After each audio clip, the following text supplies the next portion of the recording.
Hello students, so today we are going to discuss the syllabus for Mathematics class 12th for the session 2022 to 2023. So, your syllabus according to the NCERT is divided into two books, part 1 and part 2. Part 1 consisting of chapter 1 to 6 and part 2 consisting of chapter 7 to 13. इस पूरे theoretical part का आपका जो weightage होगा that will be 80 marks. The remaining 20 marks that will be based on your internal assessments. तो internal assessments में आपके क्या होंगे? Written test, viva and class performance. So part 1 की हम बात करते हैं जिसमें आपका यूनिट 1 आएगा that is relations and functions. तो यहाँ पे you will have chapter 1 relations and functions जिसमें आप टाइप्स ऑफ रिलेशंस के बारे में पढ़ेंगे that is reflexive, symmetric and transitive relation and साथ में equivalence relation. Types of functions होंगे आपके जिसमें आप 1, on 2, composite functions and inverse functions के बारे में भी पढ़ेंगे. Now chapter 2 will be inverse trigonometric functions. Class 11 तक जो आपने ट्रिग्नोमेट्रिक फंक्शंस पढ़ा था, सो क्लास 12 में आप उनके इनवर्स के बारे में पढ़ेंगे, उनके domain, range and principal value branch as well as their graphs. So इस पूरे यूनिट 1 की जो आपकी वेटेज होगी that will be 8 marks. Your next unit 2 is algebra जिसकी वेटेज होगी 10 मार्क्स. तो यहाँ पे आप 2 चैप्टर्स पढ़ेंगे. Chapter number 3 that is matrices and chapter number 4 that is determinants. So matrices में आप पढ़ेंगे उनकी ऑर्डर के बारे में, मैट्रिसेस की इक्वालिटी के बारे में, उनके ऊपर हम कुछ ऑपरेशंस करना सीखेंगे that is elementary row operations and column operations. तो और उनके साथ में हम प्रॉपर्टीज एंड इन्वर्सेस के बारे में भी पढ़ेंगे. Chapter number 4 will be determinants जिसमें हम प्रॉपर्टीज, माइनर्स, को फैक्टर्स एंड साथ में adjoin and inverse of matrix and साथ में कुछ हम सिस्टम ऑफ लीनियर इक्वेशंस को पढ़ेंगे जिनको हम डिटर्मिनेंट्स के हेल्प से सॉल्व करना सीखेंगे. तो आपकी यूनिट 3 है कैलकुलस जिसकी टोटल वेटेज होगी 35 मार्क्स. बुक 1 में आप सिर्फ 2 ही चैप्टर पढ़ेंगे, इसमें कंटिन्यूटी एंड डिफरेंशिएबिलिटी एंड साथ में applications of derivatives. So chapter number 5 continuity and differentiability में आप कुछ फंक्शंस के कंटिन्यूअस होने के एंड डिफरेंशिएबल होने के क्राइटेरियाज को पढ़ेंगे.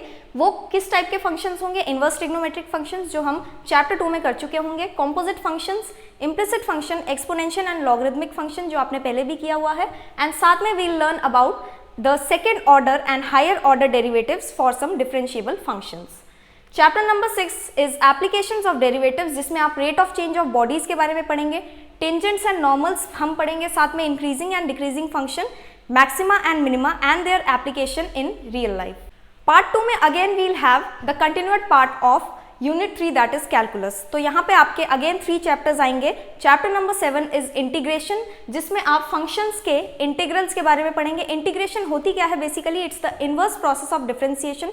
तो इसके बारे में we'll learn using different types of method that is substitution method, by parts and partial fractions. And साथ में इंटीग्रेशन में हम 2 टाइप के इंटीग्रेशन पढ़ेंगे, definite and indefinite. Now chapter number 8 में हम एप्लीकेशंस ऑफ इंटीग्रल्स के बारे में पढ़ेंगे जिसमें हम एरिया अंडर कर्व्स, तो जितने भी कर्व्स आपने क्लास 11th में सीखे हैं that is circles, ellipses and hyperbolas, इन सब के हम area under curve find out करना सीखेंगे एंड साथ में area between any 2 curves and साथ में area of triangle using integrals. Unit 3 में आपका जो लास्ट चैप्टर आता है that is chapter number 9 differential equations. So differential equations basically होते क्या है? कुछ ऐसे इक्वेशंस होते हैं जो आपके डेरिवेटिव्स एंड इंटीग्रल से मिलकर बनी होती है. सो इनके हम ऑर्डर एंड डिग्री के बारे में पढ़ेंगे, इनको सॉल्व कैसे करते हैं हम उसको थोड़ा सा यहाँ पे सीखेंगे. पर्टिकुलर सॉल्यूशन उनके फाइंड आउट करना using the method homogeneous method, variable separable method and linear differential equations को सॉल्व करना हम सीखेंगे यहाँ पे. Unit 4 is vectors and 3D geometry जिसकी आपकी टोटल वेटेज होगी 14 मार्क्स की. यहाँ पे आप 2 चैप्टर पढ़ेंगे, vectors and 3 dimensional geometries. So first of all we'll learn what is the difference between vectors and scalar quantities. तो ये कुछ ऐसी क्वांटिटीज होती हैं वेक्टर्स एंड स्केलर क्वांटिटीज जिनके हम magnitude, direction ratios and direction cosines के बारे में पढ़ेंगे एंड साथ में उनके types, scalar product, vector product and properties and applications के बारे में पढ़ेंगे.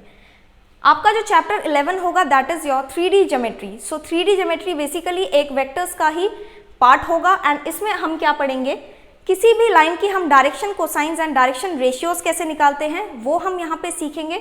साथ में we'll learn about the equation of various types of line and वो इक्वेशन किस टाइप के होते हैं? Cartesian equations and vector equation.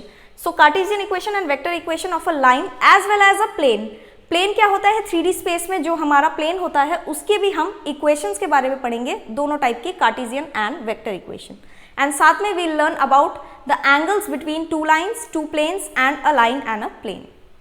जो आपका यूनिट 5 आता है दैट इज लीनियर प्रोग्रामिंग, इसकी आपकी वेटेज होगी 5 मार्क्स। लीनियर प्रोग्रामिंग का आप इंट्रोडक्शन यहाँ पे करेंगे कि बेसिकली लीनियर प्रोग्रामिंग होते क्या है, कहाँ पे अप्लाई करे जाते हैं, ऑब्जेक्टिव फंक्शंस क्या होता है, कॉन्स्ट्रेंट्स क्या होते हैं, types of linear programming problems that is diet problem, manufacturing problem, transportation problem, इनको हम सॉल्व करना सीखेंगे with the help of graphs and साथ में इनके कुछ एप्लीकेशंस होते हैं तो उनके बारे में हम सीखेंगे। The last unit is unit 6 that is probability, जिसकी आपकी वेटेज होगी 8 मार्क्स की। सो प्रोबेबिलिटी आपने प्रीवियस क्लासेस में बहुत अच्छे से डिस्कस किया है, सो यहाँ पे उसकी एक एडवांस लेवल हम सीखेंगे that is conditional probability. Total probability के बारे में हम सीखेंगे, बेस थ्योरम पढ़ेंगे, रैंडम वेरिएबल क्या होता है एंड उसके मीन एंड वेरिएंस को हम कैसे फाइंड आउट करते हैं, that we will also learn and साथ में we'll learn about the binomial probability distribution. So students, ये थी हमारी आज की वीडियो। अगर आपको ये वीडियो पसंद आई है so kindly subscribe to our channel and also thanks for watching.